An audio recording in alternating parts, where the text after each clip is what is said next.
everyone, just 2 days after the appointment of UK's 15th Prime Minister Liz Truss, United Kingdom की जो queen थी Elizabeth Alexandra, उनकी death हो गई on 8 September 2022। उनका जो टेन्योर था वो रहा from 6 February 1952 to 8 September 2022, which is 70 years and 214 days, जो कि लॉन्गेस्ट है of any British monarch. And now after her death Britain will welcome its new king, जो कि होंगे उनके बेटे किंग चार्ल्स थर्ड। आज के मेरे वीडियो में मैं इसी से रिलेटेड बात करने वाली हूँ और साथ ही साथ हम फोकस करेंगे 3 इम्पॉर्टेंट एस्पेक्ट्स पे। सबसे पहले हम ये समझेंगे कि यूके गवर्नमेंट वर्क कैसे करती है। Then we will talk about the powers enjoyed by queen Elizabeth. And thirdly, क्योंकि अब ब्रिटेन के नए किंग बनेंगे, Britain is getting a new monarch, so what are the expected changes which Britain will see. So before all of this, मैं आप सभी से रिक्वेस्ट करूंगी that please do like, share and subscribe to my channel. United Kingdom एक sovereign country है Europe के अंदर and it is a constitutional monarchy and parliamentary democracy. So जो यूनाइटेड किंगडम की पार्लियामेंट है वो ही सॉवरेन है and it is made up of House of Lords, House of Commons and the Crown। लेकिन जो मेन बिजनेस होता है पार्लियामेंट का, it takes place in the 2 houses. But before any bill to become an act, before enforcement of any law, क्या ज़रूरी है, किसी भी बिल को रॉयल एसेंट होनी चाहिए। जब तक वो परमिशन नहीं होगी, जब तक वो उस बिल को अलाउ नहीं करेंगे, तब तक कोई भी बिल एक्ट नहीं बन सकता, तब तक कोई भी लॉ जो है वो एनफोर्स नहीं हो सकता। This means that while the sovereign is the head of the state, but the ability to make and pass legislation resides with the parliament। अब हम बात करेंगे कि जो हमारी क्वीन एलिजाबेथ थी वो क्या क्या पावर्स एंजॉय करती थी। सबसे पहले तो ये दैट उनको ड्राइविंग लाइसेंस की ज़रूरत नहीं थी, क्योंकि यूनाइटेड किंगडम में जो भी ड्राइविंग लाइसेंस होते हैं वो इशू होते हैं in the name of queen. So legally she doesn't need a licence to drive और a number plate on her car. So इसीलिए वो बिना ड्राइविंग लाइसेंस के पूरे यूके के अंदर गाड़ी चला सकती थी। साथ ही साथ उनको पासपोर्ट की भी ज़रूरत नहीं थी, क्योंकि रॉयल फैमिली जो है उन्हीं के मेंबर्स के नाम पे यूके के अंदर जो पासपोर्ट्स होते हैं वो इशू होते हैं। सो उनके पास उनको किसी पासपोर्ट की ज़रूरत नहीं थी। And despite the lack of travel document, she has been abroad, she has went to abroad many times। She also had her own private cash machine। So this is, I think, more than a power, it's a perk। और this cash machine was provided by Coutts, जो कि Britain का most prestigious and exclusive bank है। उन्होंने ये private cash machine जो है queen को प्रोवाइड करा रखी थी। Also the queen had her own personal poet। और ये जो मोस्ट इम्पॉर्टेंट पावर उनके पास थी वो थी the power to sign laws, यानी रॉयल एसेंट, जिसके बारे में हम बात कर रहे थे कि किसी भी बिल को एक्ट बनने के लिए क्या ज़रूरत है, उसके लिए ज़रूरत है किसकी, रॉयल एसेंट की। लेकिन 2 तरीके की एसेंट है, एक है रॉयल एसेंट और एक है क्वीन की consent.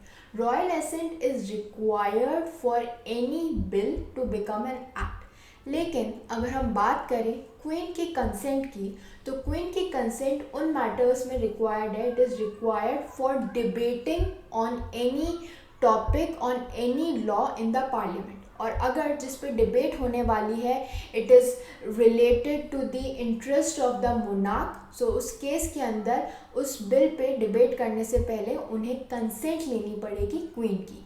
So there is a difference between royal assent and queen's consent. Then she also enjoyed the power to create lords। So the queen has the power to appoint lords who can then sit in the parliament। So the upper house in Britain's legislative system, they were appointed by the queen। Queen had the power to appoint।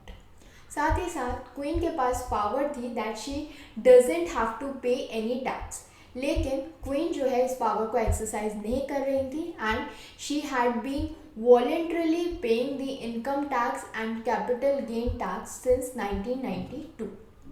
Queen के पास ये भी power थी, the power to form governments.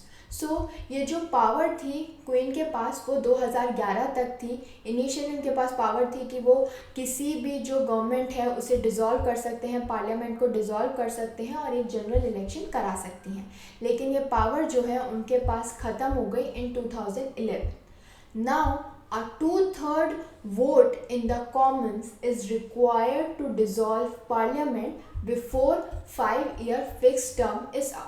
But पहले ऐसा नहीं था, पहले ये पूरी की पूरी पावर क्वीन के पास थी। She can also ignore or overrule the ministerial advice in grave constitutional crisis. So she had this upper hand in such cases as well.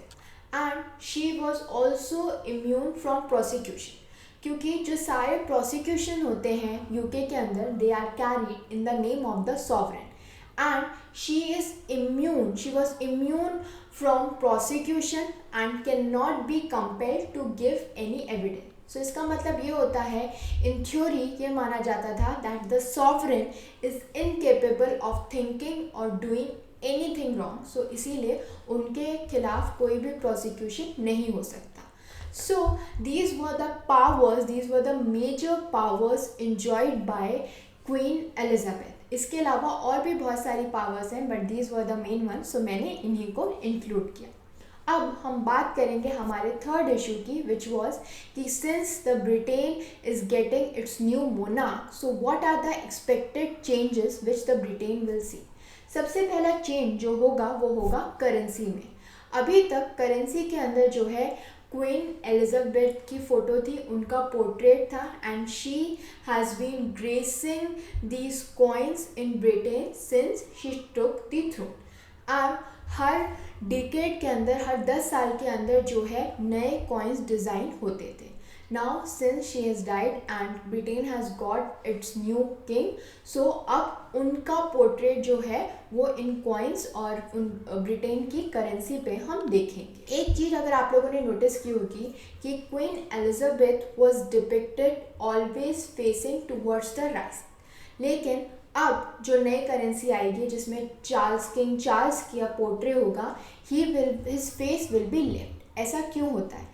क्योंकि जब भी जो किंग चेंज होते हैं तब जो डायरेक्शन होता है वो चेंज होता है, and this has been a tradition which has lasted for more than 300 years. यानी क्वीन एलिजाबेथ का फेस जो है वो राइट की तरफ था, it was towards the right.